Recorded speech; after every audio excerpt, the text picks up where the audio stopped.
Black magic এবং জাদুর ব্যবহার সারা পৃথিবীতে এত বেশি হয়, আমরা অনেকে এ সম্পর্কে ধারণাও রাখি না। আমি আমার ব্যক্তিগত অভিজ্ঞতার কথা বলতে পারি। আমাদের দেশে ঘরে ঘরে মানুষ ব্ল্যাক ম্যাজিকের শিকার, ঘরে ঘরে, এবং এটা এত পরিমাণ আছে ভেতরে ভেতরে আমরা অনেকে জানি না। আপনারা বিভিন্ন কাগজ দেখেন সোশ্যাল মিডিয়াতে, বিভিন্ন শহরে, বিভিন্ন আপনার বৈদ্যুতিক খুঁটি ইত্যাদিতে তান্ত্রিক অমুক কামাখ্যা থেকে প্রশিক্ষণপ্রাপ্ত, দেখেন না? হ্যাঁ, স্বামী স্ত্রীর মিল মহব্বত তৈরি, এটা সেটা, দুঃখ দূর, হান তান, এগুলো বেশিরভাগ ব্ল্যাক ম্যাজিশিয়ানদের কাজ। এবং ব্ল্যাক ম্যাজিক এটা মানুষকে ধ্বংস করার জন্য ব্যবহার করা হয়, মৃত্যুর মুখে ঠেলে দেওয়ার জন্য ব্যবহার করা হয়। এটার বাস্তবতা আছে, এটার বাস্তবতা আছে। এবং এত বেশি এই বিষয়টা দৃশ্যমান, মানে দেখতে তো মনে হয় না যে এটা দেখার কোনো উপায় আছে, কিন্তু এটা আপনি যদি কোনো ব্ল্যাক ম্যাজিকের রোগীর কাছে যান এবং তার ট্রিটমেন্ট দেখেন, বিশেষ করে কোরআনের উপরে ঈমান আনার জন্য, আর কিচ্ছুর দরকার নাই। একজন ব্ল্যাক ম্যাজিকের রোগী, তাকে যদি কোরআন পড়ে ফু দেওয়ার পর ট্রিটমেন্ট হওয়ার দৃশ্য আপনি দেখেন, আপনার ঈমানের মিটার তরতর করে বাড়তে থাকবে। আমি আমার জীবনে বহু ঘটনা দেখেছি, একটি দুটি নয়। এবং আমার পরিচিত বন্ধু বান্ধব অনেককে নাম বললে আপনারাও চিনবেন, জাতীয় পর্যায়ে পরিচিত, নাম বললাম না, যারা জেনারেল শিক্ষিত ভাই, তাদের অনেকে আমাকে বলেছেন, ভাই মানে অলৌকিকতা তো অনেক রকমই হতে পারে, কিন্তু এরকম অলৌকিকতা দেখি নাই। এই কোরআনের মাধ্যমে আল্লাহ তাআলা ব্ল্যাক ম্যাজিক থেকে এইভাবে মানুষকে র্যাপিডলি, খুব দ্রুততার সাথে মানুষকে ট্রিটমেন্ট করান। অনেক রুগী আছে দেখবেন কোনো ট্রিটমেন্টে কাজ হয় না, কোনো ট্রিটমেন্টে কাজ হয় না। এগুলো বেশিরভাগ ব্ল্যাক ম্যাজিকের রোগী হয়। আমি আমার মসজিদের মহল্লার এলাকাতে এক ভদ্র মহিলা, বয়স অনেক কম, একটা বা দুইটা বাচ্চা হয়েছে, তিনি বিছানায় শয্যাশায়ী হয়ে গেছেন। 1 বছর আগের ঘটনা, নারায়ণগঞ্জ ভূমিপল্লী এলাকা। তো সেখানে আমাকে এক ভদ্রলোক নিয়ে গেছেন, যাওয়ার পর আমি ডিটেল শুনলাম। শোনার পরে আমার কাছে মনে হলো যেটা ব্ল্যাক ম্যাজিকের রোগী। ইন্ডিয়াতে নিয়ে গেছেন, অনেক জানিয়ে গেছেন, কোনো কিছু হয় নাই। পরবর্তীতে আমি ওনাকে পরামর্শ দিয়ে একজন রাকির সাথে যোগাযোগ করাই দিলাম। সেই রাকি, তাকে, রাকি মানে ঝাড়ফুঁক করে যারা কোরআন হাদিসের আলোকে, এটা যেটা আমার সাবজেক্ট নাই, সাবজেক্টের একজনকে আমি রেফার করে দিলাম। ওই আল্লাহর বান্দার ঝাড়ফুঁকের পর এই ভদ্র মহিলার বমি হয়েছে, এবং বমি থেকে দেখা গেছে ভেতর থেকে চুলে মোড়ানো একটা আপনার গোশতের টুকরো পাওয়া গেছে, রান্না করা গোশত, এটা চুল দিয়ে মোড়ানো। তা আমি আবার একজন ডক্টরকে দেখিয়েছি, যিনি চিকিৎসক পেশায়। বললাম, ভাই এটার ব্যাপারে আপনার কি, যে চুলে মোড়ানো? তিনি বললেন যে চুলে মোড়ানো এই জন্য যে চুল ডাইজেস্ট হয় না, হজম হয় না, এটা হজম হওয়ার কোনো উপায় নাই। এটাকে চুল দিয়ে এমনভাবে মোড়ানো হয়েছে যে এটা কোনো দিনই হজম হবে না, ভেতরে থাকবে এবং তাকে শেষ করে দিবে। এবং এটা বের হওয়ার পর থেকে ভদ্রমহিলা পরিপূর্ণ সুস্থ, এখনো বেঁচে আছেন, দিব্যি হাঁটা চলা করেন।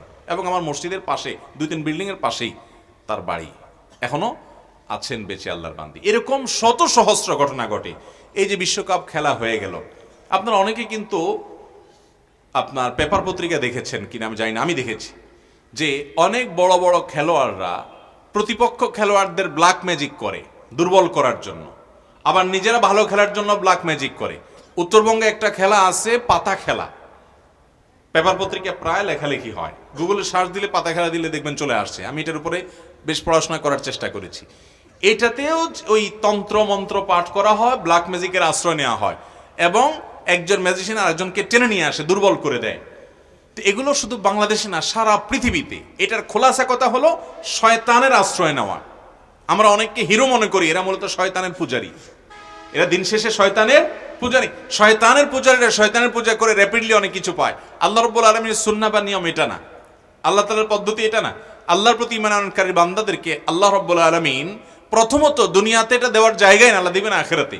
দ্বিতীয়ত হলো আল্লাহ রাব্বুল আলামিন কোনো কিছু আপনি করবেন আর সাথে সাথে আপনাকে দিয়ে দিবে। এর জন্য আপনার ঈমান যেমন সেরকম তাজা থাকতে হবে, এবং নেক আমল যেরকম আপনার থাকতে হবে, অনেক শর্ত আল্লাহ রাব্বুল আলামিনের তরফ থেকে দেওয়া আছে। মোহতারাম হাজিরিন, খোলাসা কথা হলো ব্ল্যাক ম্যাজিকের রোগী ঘরে ঘরে, জনে জনে, ফ্যামিলিতে ফ্যামিলিতে। এটা আমরা অনেকে জানি না। আমাদের অনেকে বিভিন্ন কবিরাজের কাছে যাই। এই কবিরাজরা দেখা যাবে যে আপনার অনেক সময় অনেক হাড়, অনেক সময় দেখবেন যে অনেক পুতুল, তারপরে যা দেখবেন যে পুতুলের গায়ে আপনার অনেকগুলো পিন লাগানো আছে। হ্যাঁ, ব্ল্যাক ম্যাজিশিয়ানরা এটা করে নর্মালি, এগুলা করে। আপনি না বুঝে নিয়ে আসেন, চলে আসেন এবং ধ্বংসের দ্বার প্রান্তে নিয়ে যান। অনেক মানুষ অসুস্থ হয়ে যায়, অনেকে মৃত্যুর কোলে আস্তে আস্তে ঢলে পড়ে, অনেকের অনেক দিক থেকে, অনেক স্বামী স্ত্রীর মধ্যে মনোমালিন্য তৈরি হয়, অশান্তি তৈরি হয়। ভাইরা আমার, এই ব্ল্যাক ম্যাজিকের রোগী বোঝার উপায় কি? 1 নম্বর কথা হলো যে কোনো ট্রিটমেন্টে কাজ হয় না, অস্বাভাবিক কিছু কর্মকাণ্ড দেখা দেয়, ঘুমের মধ্যে প্রচুর পরিমাণ খাওয়ার অভ্যাস আছে, এবং প্রচুর পরিমাণে আপনার ব্ল্যাক ম্যাজিকের রুগী, তাদেরকে দেখা যায় যে তারা ঘুম আসে, হাই আসে অনেক বেশি, সীমাহীন হাই আসে, মানে মাত্রাতিরিক্ত হাই আসে এরকম, এবং এরকম আরো অনেকগুলো বিষয়, বিশেষ করে যারা রুকিয়া করেন, ঝাড়ফুঁক করেন, এই বিষয়টি তারা আর অনেক ভালো বলতে পারবেন। অতএব এটা থেকে বাঁচার উপায় কি? খুব সহজ উপায় ভাই। এক নম্বর কাজ হলো সকাল সন্ধ্যার দোয়া কখনো ছাড়বেন না, কখনো ছাড়বেন না। বিশেষ করে কিছু দোয়া আছে, রক্ষা কবচ, বিসমিল্লাহ আসমিহি, 3 কুল, সূরা ইখলাস, সূরা ফালাক, সূরা নাস, 3 বার সকাল, 3 বার সন্ধ্যা, বাসা বাচ্চাদেরকে শুকাই দিবেন, রাত্রে শোয়ার সময় এগুলো পড়ে পুরো শরীরে ফু দিবেন, ফু দিয়ে ঘুমাবেন। এবং টয়লেটে ঢুকেন, বের হন, বা বাসায় ঢুকেন, বের হন, এক কক্ষ থেকে আরেক কক্ষে যান, বিসমিল্লাহ ছাড়া কখনো ঢুকবেন না। বিসমিল্লাহ বলে হাদিসে আসছে শয়তান তার সাথে আর প্রবেশ করতে পারে না, এবং আল্লাহ তাআলা তাকে সেভ করেন। বাসাতে বের হওয়ার সময় বিসমিল্লাহি তাওয়াক্কালতু আল্লাহ পাঠ করেন। এবং কোরআনে কারীমের একটা অলৌকিকত্ব, বিশেষ পুরো কোরআনই অলৌকিকত্ব, এর ভিতরে একটা হলো সূরা বাকারা বাসায় তেলাওয়াত চালু করে রাখবেন। আমি আমার বাসার কথা বলতে পারি, অনেক সময় দেখি বাচ্চারা ঘুমায় না, অস্বাভাবিক আচরণ করে, ছোট ছোট বাচ্চারা। সূরা বাকারার তেলাওয়াত কিংবা কোনো রুকিয়া যখন চালায় করে রাখা হয় অডিও, দেখা যায় যে আস্তে আস্তে পরিবেশ শান্ত হয়ে যায়। আপনি নিজে আমল করে দেখতে পারেন। অতএব কোরআন তেলাওয়াত বাড়াতে হবে। আজ আমাদের ঘরগুলো থেকে কোরআন তেলাওয়াত চলে গেছে, কোরআন তেলাওয়াত আমরা করি না। আর সকাল সন্ধ্যা দোয়া জিকিরগুলো করবেন, সবসময় বাসা বাড়িতে ঢুকতে বিসমিল্লাহ পড়ে ঢুকবেন, এবং শয়তান কোনো সুযোগ পেতে পারে এরকম কোনো কাজ করবেন না। আল্লাহ তাআলা আমাদেরকে হেফাজত থাকার তৌফিক দান করুন। কোনো ব্যক্তি যদি কবিরা গুনাহ করতে করতে মারা যায়, তওবা করার সময় ছিল, সে করেনি, আল্লাহ যদি তাকে জাহান্নামে দেয়, সে কি কোনোদিন জাহান্নাম থেকে বের হতে পারবে? অথচ কোরআনে সূরা সিজদা আয়াত নম্বর 20, সূরা জুমার আয়াত নম্বর 19, সূরা আলে ইমরান আয়াত নম্বর 24 ও 25 আল্লাহ পাক বলেছেন যে এরা কোনোদিন জাহান্নাম থেকে বের হতে পারবে না। আপনার মতামত জানতে চাই ভাইরা আমার। আল্লাহ বলেছেন তারা কখনো জাহান্নাম থেকে বের হতে পারবে না, এই কথা আল্লাহ বলেন নাই। কোরআনে এরকম কোনো কথা আল্লাহ তাআলা বলেন নাই। আল্লাহর কথা হিসাবে কোনো কথা যখন কোট করব আমরা, তখন খুব সাবধানতার সাথে কোট করতে হবে। কারণ আল্লাহর নামে যদি কেউ মিথ্যা কথা বলে, নবী করিম সাল্লাল্লাহু আলাইহি ওয়াসাল্লাম বলেছেন, মান কাযাবা আলাইয়া মুতাআম্মিদান ফালিয়াতাবাওয়া মাকআদাহু মিনান নার। আমার নামে কেউ মিথ্যা বললে তার ঠিকানা সে যেন জাহান্নামে নিশ্চিত জেনে রাখে, সে জাহান্নামের রিজার্ভেশন করে ফেললো টিকেটের। আল্লাহর নবীর নামে মিথ্যা বললে যদি এরকম ভয়াবহ হয়, আল্লাহর নামে মিথ্যা কত বড় ভয়াবহ হবে। এবার আসি মূল জায়গায়। যে আয়াতগুলো কোট করেছেন প্রশ্নকর্তা, সেগুলোতে বলা আছে খালিদিনা ফিহা বা এই জাতীয়, অর্থাৎ যেটার অর্থ হলো জাহান্নামে যাওয়ার কথা বলে আল্লাহ বলেছেন সেখানে সে চিরকাল থাকবে। এই যে জাহান্নাম থেকে আর কোনোদিন সে বের হবে না, বের হতে পারবে না, এরকম কথা আল্লাহ রাব্বুল আলামিন বলেন নাই। এখন কথা হলো চিরকাল থাকবে বলছেন, তো তার মানে তো আর বের হতে পারবে না? না, চিরকাল থাকবে বলছেন, এর মানে এটা সবসময় নাও হতে পারে। আমরা যাবজ্জীবন বলি না, যাবজ্জীবন। এই যাবজ্জীবন এর মানে সব সময়, সব ক্ষেত্রে, সব দেশে, সব সংবিধানে কিন্তু এই না যে একবারে মৃত্যু পর্যন্ত, এটা লিমিটেড টাইম, এটাকে অনেক সময় যাবজ্জীবন বলা হয় অনেক ক্ষেত্রে, আবার কোনো কোনো ক্ষেত্রে আমৃত্যু। তো নবী করিম সাল্লাল্লাহু আলাইহি সাল্লামের হাদিসে, কোরআনে কারীম বিভিন্ন আয়াতে বিভিন্ন অপরাধী যারা কবিরা গুনায় লিপ্ত হবে তাদের চিরকাল জাহান্নামে থাকার কথা বলা হয়েছে। এখানে চিরকাল বা আজীবন জাহান্নামে থাকার মানে একেবারে অনন্ত অসীমকাল কোনোদিন বের হতে পারবে না। এই ব্যাখ্যা মুসলিম স্কলার যারা ছিলেন নবী করিম সাল্লাল্লাহু আলাইহি সাল্লামের যুগ থেকে আজও পর্যন্ত, প্রায় সমস্ত মুসলিম স্কলারদের ব্যাখ্যা একটাই, সেটা হলো এখানে তারা কোনোদিনই বের হতে পারবে না, এ উদ্দেশ্য না। আহলে সুন্নাত জামাতের বিশ্বাস, আকীদা এটা না।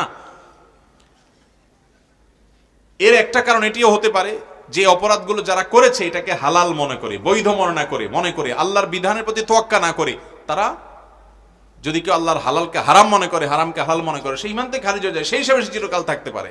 বাট অপরাধ করেছে, অপরাধের বোধ ছিল, অপরাধ বোধ থাকার পরও সে স্থায়ী জাহান্নামী হবে না। নবী করিম সাল্লাল্লাহু আলাইহি সাল্লাম থেকে অসংখ্য হাদিস বর্ণিত হয়েছে, বুখারীর একটা হাদিস শুধুমাত্র উল্লেখ করি।